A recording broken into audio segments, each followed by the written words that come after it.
pero la idea que yo saco de aquí es que ¿qué tiene la filosofía que decir al respecto de la situación que estamos viviendo? Más allá de simples balbuceos, según Galeano. Para él dice que los intelectuales críticos no parecen estar a la altura del desafío histórico que supone la pandemia. No ve todavía, estamos en el mes de junio, pero no creéis que las cosas han cambiado mucho, como que si el intelectual se ha quedado atrás. Hablando de intelectual, el filósofo, sociólogo, los periodistas especializados, etcétera, no parecen estar muy encaminados en plantear de una manera seria y profunda esta cuestión. Sin embargo, dice, según él, ¿no? En estas épocas de catástrofes a veces se desprecia a los pensadores. Yo no sé si más que se desprecia, se los desconoce. O sea, los pensadores siempre son desconocidos por la gente, ¿no? O sea, no nos engañemos. No es gente, es conocida en el sector de la gente que lee, que está informada, pero esto es la minoría. En cualquier caso, según él, dice que esta pandemia nos obliga a rediseñar nuestra sociedad. En esto estábamos, ¿no? Es decir, bueno, un poco el cometido de este seminario no es tanto rediseñar la sociedad, faltaría, ojalá pudiéramos, sino tomar conciencia de la situación. Bueno, ¿para qué? Lo repito esto, pero es que es importante que lo tengamos en cuenta. Tomar conciencia de la situación para tener claro dónde estamos situados, en qué estamos situados, y también para aportar en la medida de lo posible nuestro granito de arena en esa reconstrucción de la sociedad. Ya veremos en qué consiste o si es posible y demás. Y también, creo yo, tiene un efecto práctico en el doble sentido, el sentido más usual del término, pero también el sentido ético, ¿no? Sabes que la filosofía práctica es la ética. Y en la medida que cuanto mejor informados estemos, mejores decisiones podremos tomar en nuestra vida concreta, ¿no? Nuestra vida cotidiana. Entonces yo creo que por este lado este seminario tendría que aportar. No olvidemos que el seminario se llama La Filosofía como Escuela de Vida, porque en realidad yo le puse ese nombre haciendo alusión a lo que era la filosofía en sus orígenes, en Grecia. Era escuela de vida, básicamente para formar al ciudadano de la polis, por ejemplo de la polis ateniense, para poder participar en la vida política, en la vida de la polis, en la vida de la sociedad. Ya sabéis que era una participación directa, podríamos decir. El ciudadano ateniense tenía derecho a participar, a hacer propuestas, a argumentar, etcétera, ¿no? Para tomar de todo tipo de medidas. Pero para eso había que estar preparado.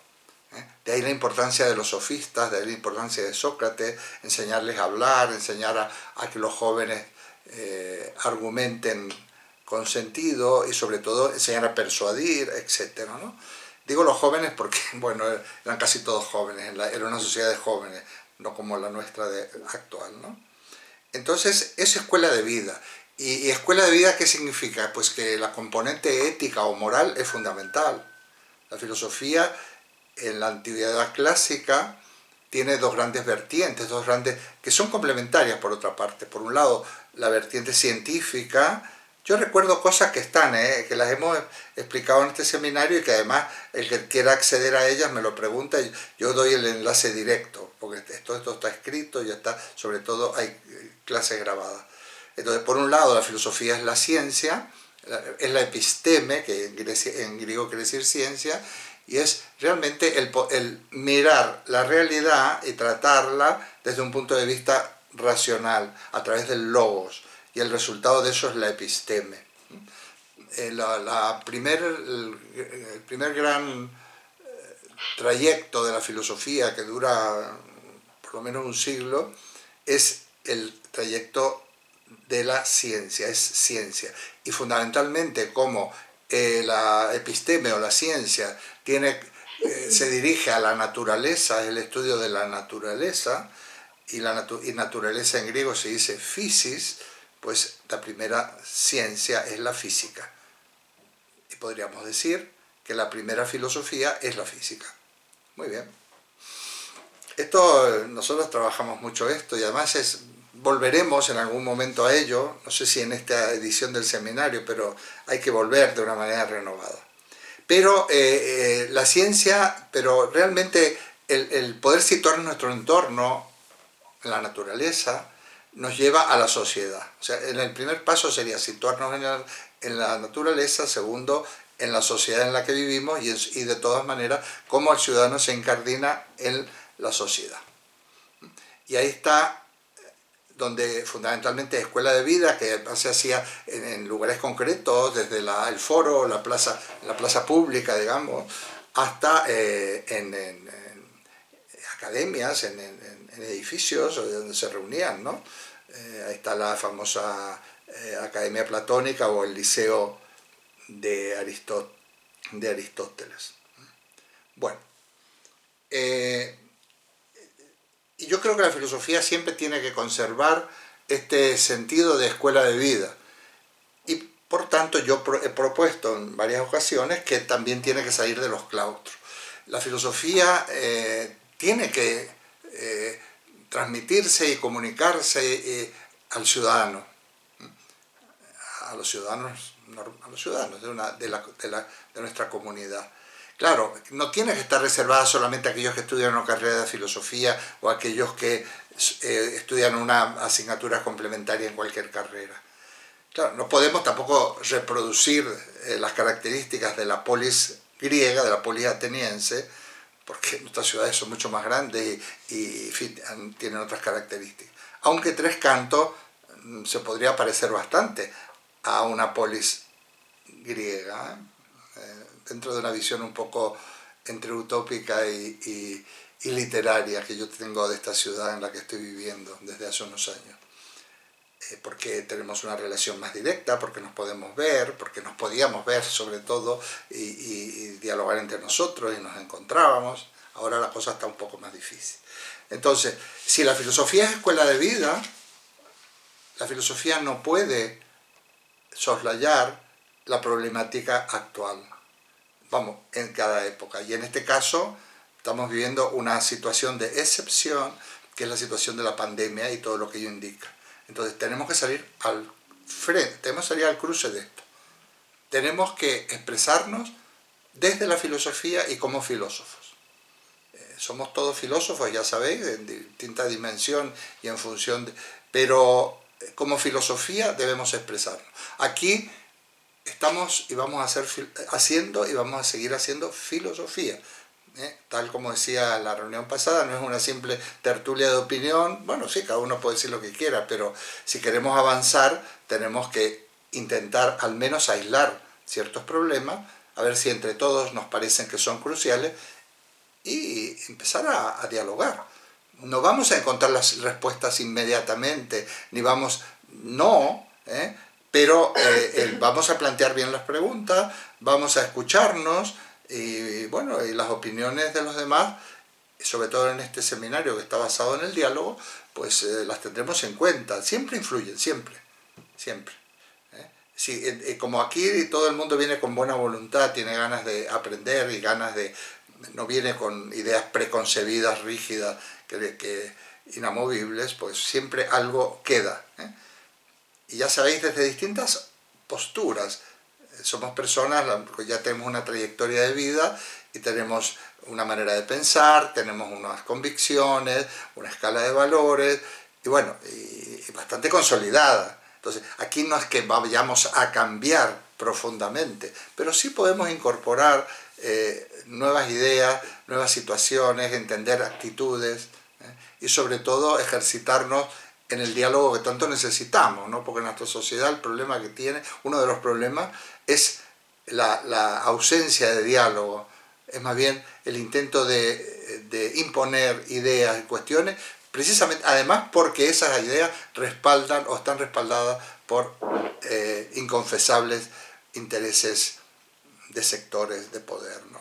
Entonces, bueno, esto, por lo tanto, por otra parte, como esta filosofía es una filosofía como escuela de vida y versa sobre la actualidad, estamos en el marco de lo que podríamos llamar la filosofía política. No es que hablemos de política, no, es que esto, además va a haber un apartado en la segunda unidad del programa de filosofía política. Hemos dicho que, por ejemplo, vamos a hablar de ciencia y epistemología, vamos a hablar de política, de filosofía política, vamos a hablar de ética, vamos a hablar hasta de lingüística y lógica, ¿no? Este es el segundo módulo del seminario, como para seguir profundizando en herramientas que nos permitan depurar más todavía en el análisis que hagamos. Bueno, y hay más cosas, hay 2 módulos más de los cuales ya he informado. Muy bien. Entonces, lo que está claro es que la situación de nuestra sociedad, la situación del planeta no puede continuar como está. Porque esta pandemia yo creo que es un llamado de atención de la naturaleza. ¿Esto qué quiere decir? Pues esto quiere decir que la pandemia no es algo aislado. Este virus que todavía no sabemos muy bien en qué consiste. Anoche cenaba con un hijo mío, me ha venido a visitar, nos hemos ido aquí cerquita, y hemos comentado estas cuestiones, ¿no? Es muy importante saber hasta dónde puede llegar la ciencia y en qué consiste el método científico, para no achacar luego a los políticos ya, digamos, todos los errores. No se sabe a veces cómo actuar con este virus nuevo, porque la propia ciencia todavía no tiene bases sólidas. No sabemos ni siquiera cuál es el origen. Sí, se lucubra que el origen fue en China, pero no estamos, la Organización Mundial de la Salud no está todavía segura. Y por supuesto, si todavía desconocemos el virus, más problemática es las medidas que se puedan tomar, ya sea preventivas o, digamos, curativas, ¿no? Terapéuticas. Entonces, pero en esa situación nos encontramos. Y lo que sí creo yo, con otros pensadores también, que la pandemia no es nada más que una cara de una crisis bastante mayor, ¿no? Según el sociólogo portugués Boaventura dos Sousa Santos, él habla de que estamos en una crisis desde la caída del muro de Berlín. Lo pone esa es la fecha que él pone, que son 40 años de crisis marcada fundamentalmente, según él, no dice que la caída del muro de Berlín es la causa, pone como hecho icónico, ¿no? Que el descrédito de la política y la separación entre el pensamiento, la reflexión profunda y también la separación de los políticos de los ciudadanos normales. Hay unos ruidos, Carmen, que me parece que si quitas el micrófono, los ruidos no se van a escuchar. O de otra persona, me parece que es Carmen, porque la veo que se mueve. Bueno, muy bien. Gracias. Bueno.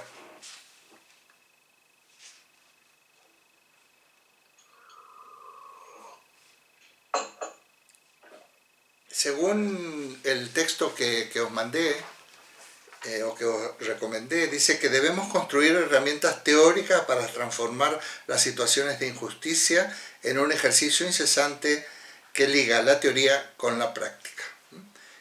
Es para poder reconstruir la sociedad o poder ir hacia otro modelo de sociedad, tenemos que lo que acabo de decir,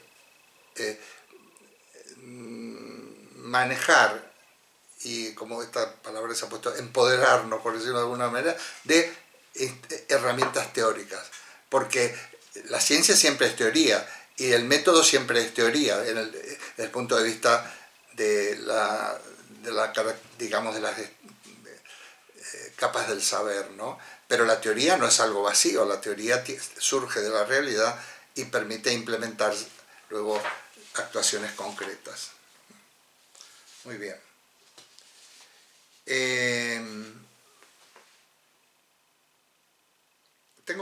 Sabes que yo soy poco de hablar con esquemas, pero este contexto lo requiere.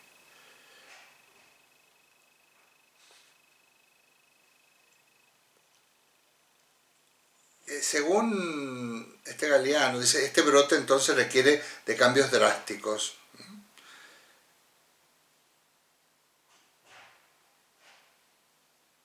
Se pregunta si hemos perdido la imaginación preventiva y la capacidad política para ponernos en práctica.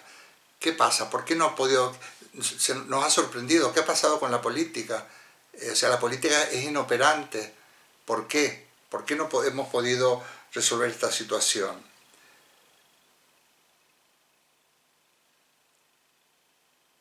Para él, los debates culturales, políticos e ideológicos de nuestro tiempo tienen una extraña opacidad que según él, o sea, que son bastante oscuros y poco pertinentes, ¿no? Y según él se deriva de la distancia que hay entre la vida cotidiana, que se deriva de la distancia entre estas elucubraciones de supuestos intelectuales, políticos y opinólogos, y la vida cotidiana de la mayoría de la gente. Por último, según él, dice, según cómo se interprete y se evalúe esta situación, ese será algo decisivo a la hora de marcar el futuro de la humanidad y de la civilización. Porque si lo sabemos enfocar y somos conscientes de los cambios que tenemos que producir para que esto no se vuelva, para ir hacia una época distinta, pues dependerá de esta toma de conciencia, ¿no? Muy bien.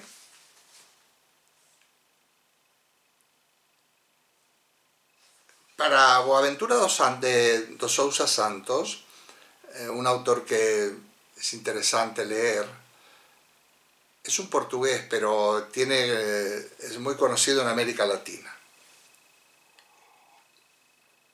Para él la pandemia en realidad es una alegoría, dice él, el término, ¿no?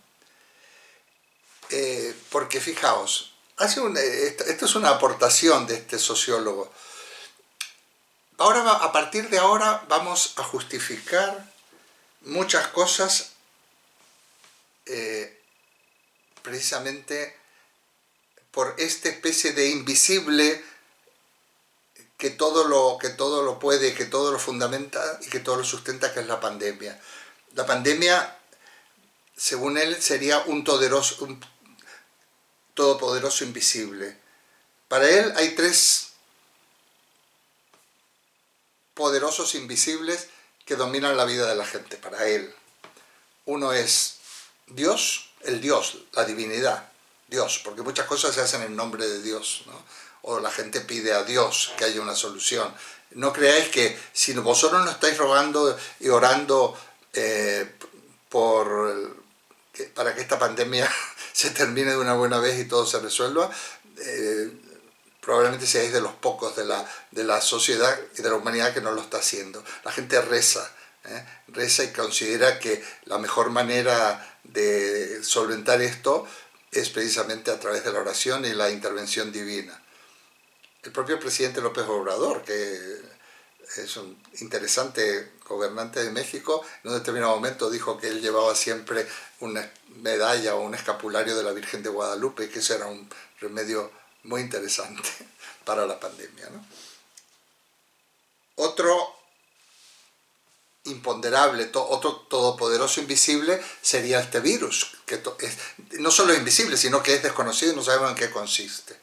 Muchas cosas se justificarán a partir del virus.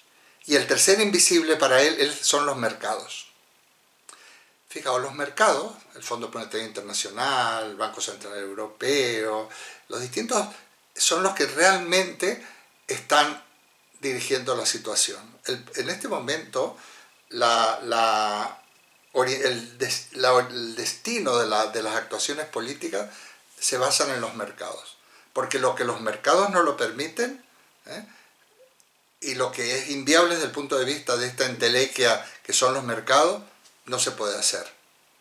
Pensemos cómo esto tendrá que leerse si tenemos en cuenta la educación, tenemos en cuenta la sanidad, tenemos en cuenta los distintos servicios públicos, ¿no?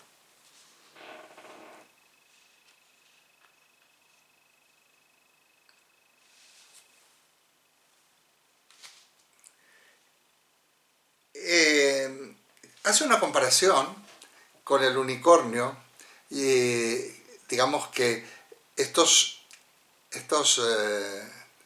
seres todopoderosos o estas entelequias todopoderosas serían como el unicornio. Según una descripción de Leonardo da Vinci, donde dice, bueno, la cita, donde el unicornio es todopoderoso, pero es seducido por la doncella y entonces como se despista, pues es cazado y digamos su poder desaparece.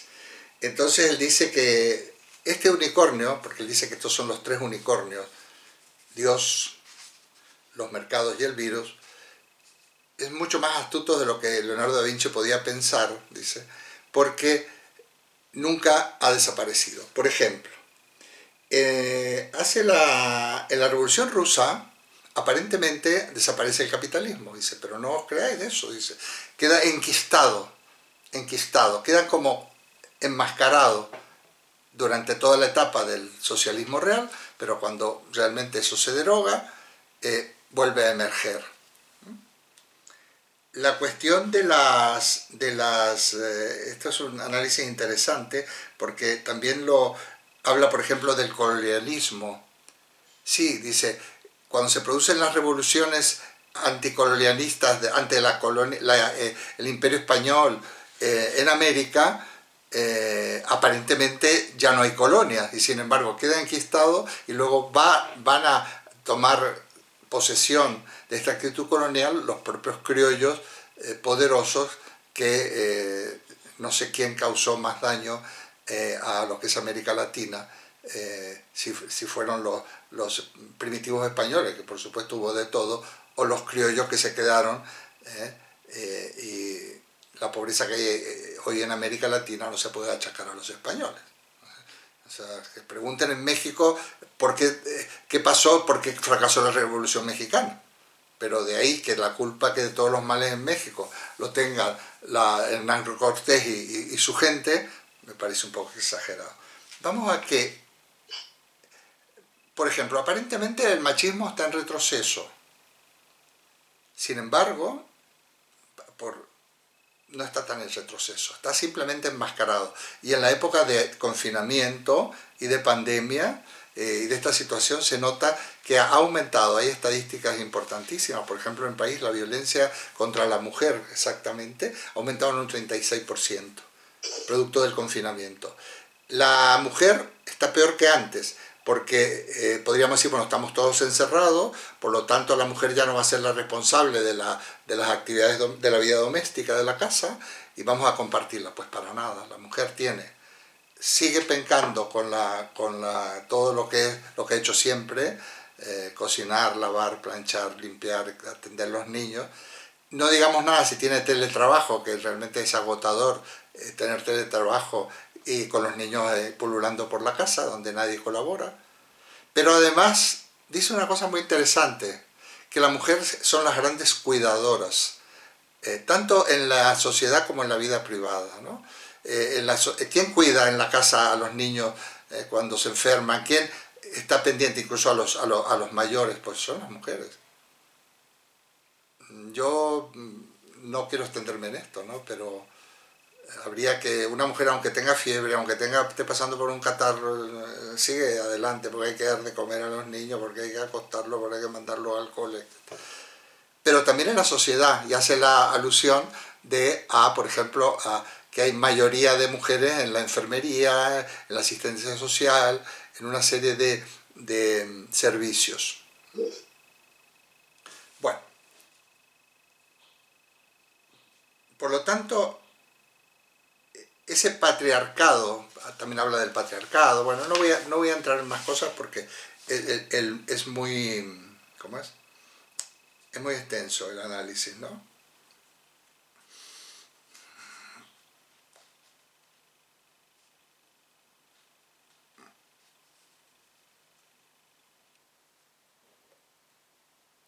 Según ya sabemos que la realidad siempre va por delante de las ideas y por delante de las teorías y por delante de la filosofía, pero no debemos permitir que vaya tan por delante. Debemos intentar de alguna manera comprender la situación para ver si podemos poner algunos elementos de cambio, ¿no?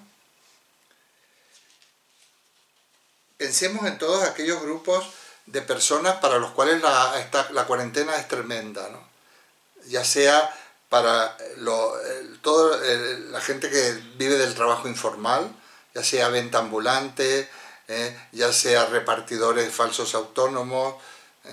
Hay países como en la India, donde la mitad de la población vive y come de la economía informal. Se calcula que con esta pandemia 1.000 y pico de millones de indios no han tenido ningún tipo de ingreso. Por supuesto que la gente del trabajo informal es la que más sufre porque tiene que elegir muchas veces entre arriesgarse o comer, ¿no? Morir del virus, morir de una enfermedad o morir de hambre. Las indicaciones de la Organización Mundial de la Salud, según Boaventura dos Sousa Santos, son más bien para gente instalada para clase media de lo que él llama el norte global. Él divide el mundo entre el norte global y el sur global. El norte rico, ya no hablamos de primer mundo, segundo mundo, tercer mundo, norte y sur, ¿no? Hay que ver también cómo, por ejemplo, España y Portugal, dentro del norte global somos sur del norte. Habría que luego ver, también hacer algún tipo de transferencia, pero sur-sur ya es África, sur es América Latina, etc. Entonces esto realmente ahí es donde se ve más los perjuicios de esta pandemia.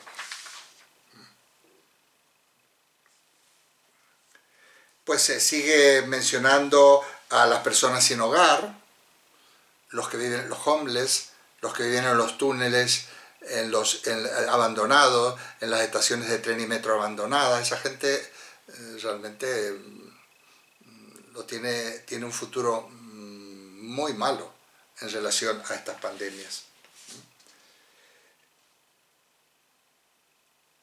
Da el ejemplo, y la gente que vive en situaciones de pobreza con viviendas muy precarias, da el ejemplo de algo que os llamo la atención porque en algún momento podemos comentarlo. En Buenos Aires, en la ciudad de Buenos Aires, inquistada en el centro de Buenos Aires, hay sería un grupo de chabolas, allí se llaman Villas Miseria y son las favelas de Brasil, se llama Villa 21, pero está entre el centro, donde está el obelisco y todo esto, y el barrio de Recoleta, el barrio norte, o sea, está esto. Está enquistado en las ciudades de Buenos Aires, que no entran en los taxis, no entra la policía, hay un autobús, ¿no?, de línea que con mucha dificultad la atraviesa por una calle que hay. El 70% de esta gente no tiene agua potable, al día de hoy, bueno, pues eso que hay en las grandes ciudades, a esa gente no se le puede pedir distanciamiento social, no se les puede pedir que se laven las manos con frecuencia, porque la poca agua que consiguen es para beber o para cocinar. En todas las ciudades hay estas periferias pobres, ¿no? Bueno, los ancianos. Estoy mencionando cosas y bueno, pues esto lo conocemos, bueno, sí, pero es precisamente para traer todas estas cuestiones, tenerlas cercanas para poder relacionarnos, para poder opinar sobre todo esto. Bueno, ¿qué os voy a contar de España, no? Aquí no me tengo que ir muy lejos. La mayor parte de las muertes que se produjen, sobre todo en la primera ola, ha sido en las residencias de ancianos. No vamos a analizar por qué, ya nos podemos imaginar. Pero han sido una parte muy vulnerable de la población, ¿no? Dice Boaventura que, bueno, que hay de todo, ¿no? Pero normalmente se los confina para su propia seguridad, desde residencias de lujo hasta auténticos, dice él, vertederos de desechos humanos. Claro, yo he tenido a veces que en mi ciudad natal ir buscando, mirando residencias para poder llevar a una persona mayor, se los ponen los pelos de punta de lo que hay. No digamos nada de las que ofrece. Bueno, a veces son mejores incluso, que son muy malas, pero son mejores las que ofrece el Estado que las privadas. Bueno, la salud mental, la gente, los presos, aquí la mayor parte de la población, en el mundo, en el norte global, no digamos nada en el sur, es realmente gente súper vulnerable. Para terminar hoy quiero simplemente mencionar algunas conclusiones. Repito, que no vamos ahora a resolver todo. Yo me planteo que nos quedarán 3 o 4 sesiones, hasta vamos a tener las 4 de noviembre y una de diciembre, y ya terminamos con este tema. Donde queda, queda, pero bueno, yo pienso que por lo menos lo habremos trillado un poco, porque a las vueltas de las vacaciones del receso, que será en febrero, vamos a un mes y pico largo, ya vamos a entrar con otros temas de filosofía, lógica y filosofía de la ciencia, ética, política, etc. Bueno, una primera conclusión sería que estas crisis, hay dos tipos de crisis.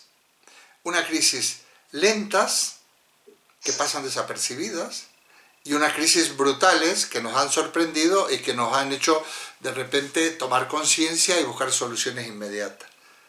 Pero no nos confundamos, las crisis lentas y desapercibidas tienen más víctimas y mayores consecuencias que estas que son tan evidentes, ¿no? Por ejemplo, todo lo que tiene que ver con la crisis ecológica, el desequilibrio ecológico, el calentamiento global y demás. Esto está produciendo muchísimas más muertes, y parece que nos hemos acostumbrado a ello porque ya no son noticias, ¿no? Que esta propia de la pandemia por este virus. Hay otras enfermedades. Por ejemplo, en África, simplemente formando parte del sur global, las muertes por SIDA, el SIDA sigue siendo una causa de infección y de muerte y de contagios tremendo en África. Aquí más o menos se los tiene controlados. Hay medicamentos que curan, que hay supervivientes de SIDA, de gente que incluso se enfermó en la primera época en el norte global, como dice Boaventura dos Santos, pero que no llegan esos tratamientos a África. La malaria, solo en África, ya lleva en los últimos 500.000 de muertos. Ha habido más con el virus, pero este virus se ha extendido por varios países del norte global. La malaria no está controlada. No está controlado el dengue en América del Sur, en esa Villa 21 de Buenos Aires, hay más contagiados de dengue, ya sabéis que los trae un mosquito, que del COVID-19. No está erradicado el mal de Chagas en el altiplano boliviano, una infección brutal que producen las bichucas. O sea que realmente esas crisis a las que nos hemos acostumbrado, esas situaciones.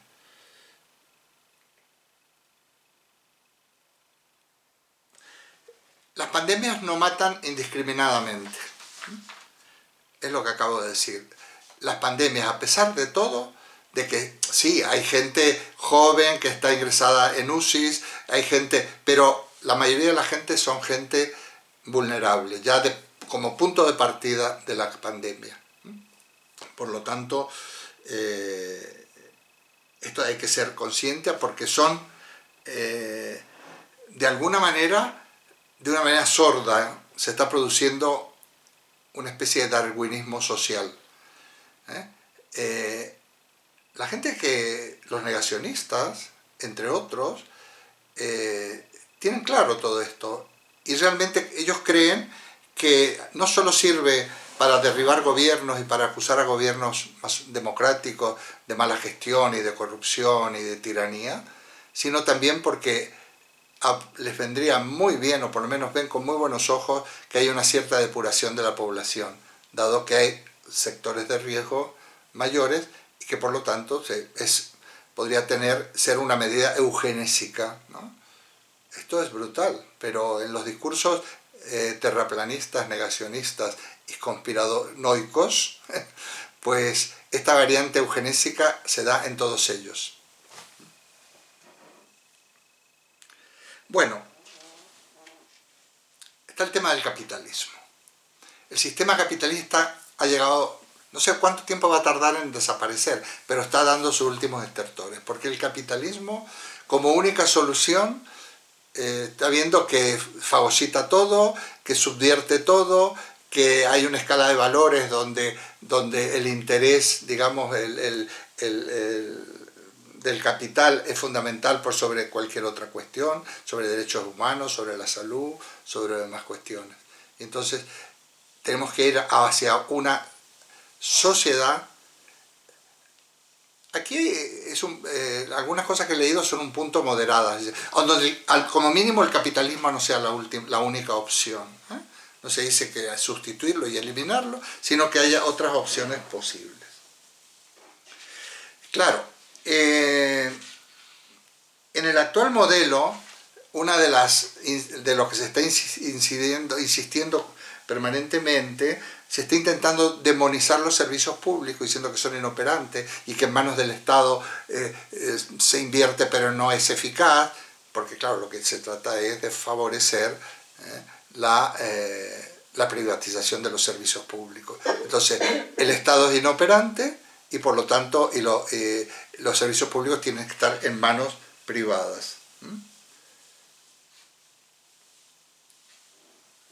Ya hablamos la vez pasada y lo vamos a dejar para cuando hablemos de filosofía política. El auge de la extrema derecha y del fascismo. Esto es una cosa que tenemos que tenerlo en cuenta porque siempre aparecen en estos momentos de crisis. Yo solamente voy a enumerar algunas cuestiones comunes que se están dando en varios países distintos, de América del Norte, América del Sur y de Europa.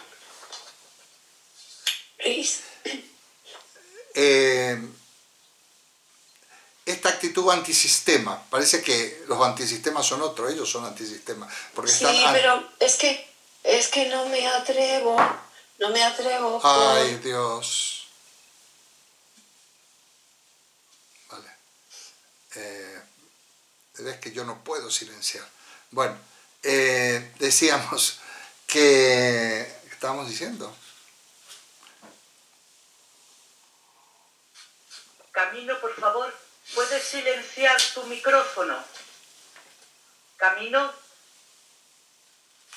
Bueno, yo ahora parece que no habla, pero ¿en qué estaba? Por favor, recordarme, porque yo tengo una memoria muy cortita y... Si alguna... Auge de la extrema derecha y el fascismo. Sí, pero algo estaba comentando... sí, que los verdaderos antisistemas son precisamente estos ultraderechistas. Fijaos simplemente lo que está diciendo Donald Trump en estos momentos, en donde está cuestionando el propio sistema por el cual él se ha presentado. Un presidente de un gobierno está poniendo en tela de juicio el propio sistema americano, pensando acusando de fraude, porque ya lo ha dicho que iba a acusar de fraude, para casi decirle el Supremo, donde acaba de cambiar el equilibrio ideológico con la sustitución de aquella jueza progresista que falleció por uno de su cuerda, ¿no? Otra de las características, estos son varios autores, he estado leyendo, y he hecho una lista, pero que no la vamos a analizar ahora. La manipulación grosera de los instrumentos democráticos, incluido el sistema judicial. Acabo de hacer el ejemplo de Trump. El nacionalismo excluyente, la xenofobia y el racismo.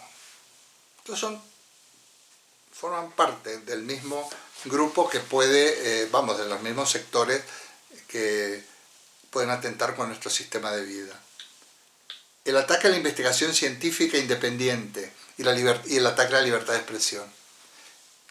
Nosotros no invertimos, dejamos la investigación médica, por ejemplo, está en manos de los laboratorios. Pero los laboratorios investigan lo que realmente va a ser rentable. Yo ya he dado siempre el ejemplo un poco jocoso de que se invierte mucho más en crecer pelos que en erradicar algunas enfermedades cuya solución no es rentable porque solo ataca a gente que no interesa, ¿no? El discurso del odio. O sea, a ver si os suena todo esto, porque a ver si os suena, a lo mejor yo estoy desvariando, no creo, no lo digo, es una tontería lo que acabo de decir, no estoy desvariando, podemos estar más o menos de acuerdo. La estigmatización de los que piensan diferente, ir hacia un pensamiento único, pero un pensamiento único fascista, ¿eh?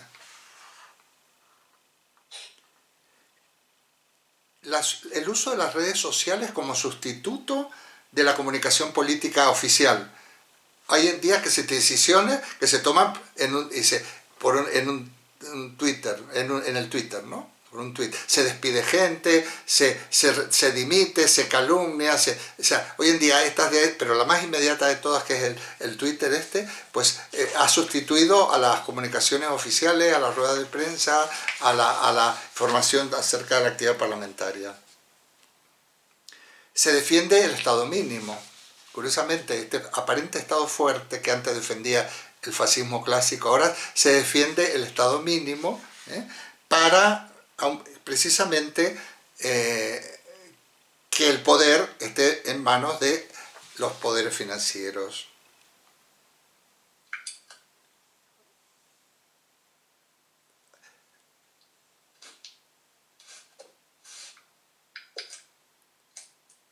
En algunos países, esta visión ultraderechista se asocia a fundamentalismos religiosos. O sea, los pastores protestantes fundamentalistas, el catolicismo reaccionario, no quiero herir la susceptibilidad de nadie para nombrar ciertas asociaciones y congregaciones, el budismo radical de Myanmar, hay un budismo radical, el islamismo radical en Extremo Oriente, o sea que es precisamente cuando desaparecen los intelectuales, cuando desaparecen los pensadores, o por lo menos la influencia de esta gente, ese espacio lo toman estos fundamentalistas religiosos.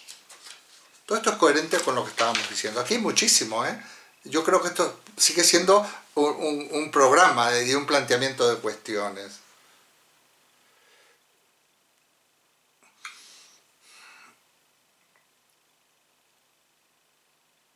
Todo lo que tiene que ver con la manipulación de la información, Esto ya lo hemos mencionado.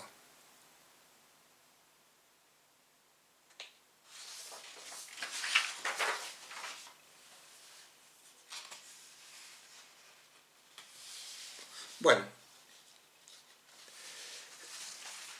sin embargo, esto ya nuevamente es de Boaventura dos Sousa, dice que el futuro puede y debe comenzar hoy.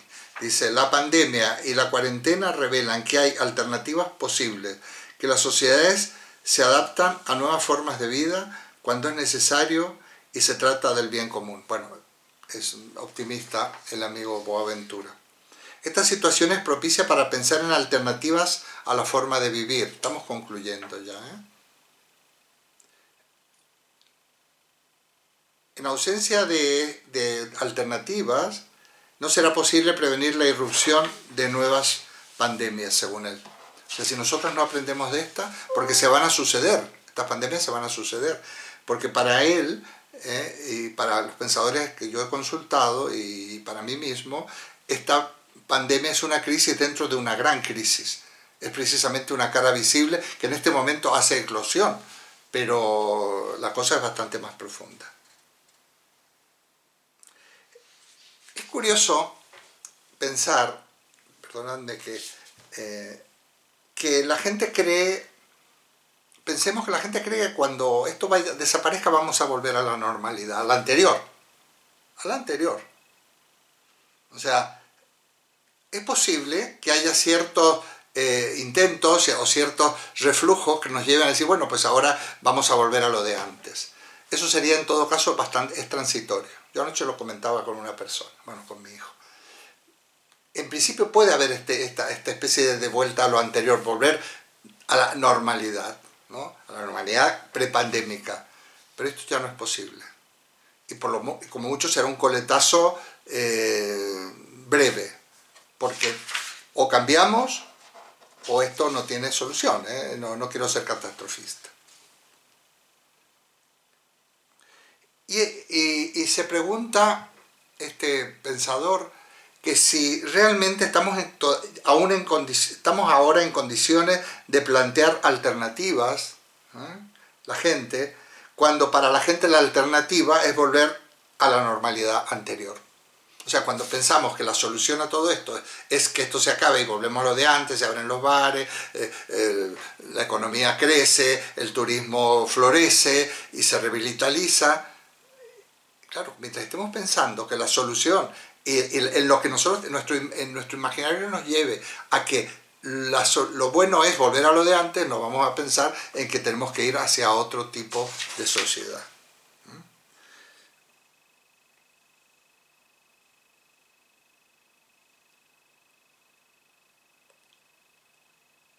Es fundamental entonces que se produzca un giro epistemológico, cultural e ideológico que permita, desde el punto de vista teórico, seguir profundizando en la situación en la que estamos.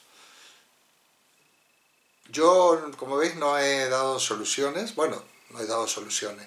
Creo que hay caminos, hay vías, hay que potenciar a la sociedad civil, hay que potenciar a los partidos políticos, no se le puede quitar el protagonismo a los partidos políticos, lo que pasa es que habrá que hacerlo en todo caso las reformas adecuadas, o a los sindicatos, a la sociedad civil, a los movimientos vecinales, porque de alguna manera tenemos que exigir que el discurso político se centre donde se tiene que centrar, se centre en la crisis, para que a través del diálogo y de acuerdos políticos podamos poner las bases para ir hacia una sociedad mejor, poco a poco. Bueno, pues yo voy a terminar aquí, porque llevo ya como una hora. Ya mandaré más material para la semana que viene y iremos avanzando. Es un tema súper exigente, ¿eh? Porque yo estoy intentando no caer en tópicos, estoy intentando ir reuniendo información y me está llegando mucha información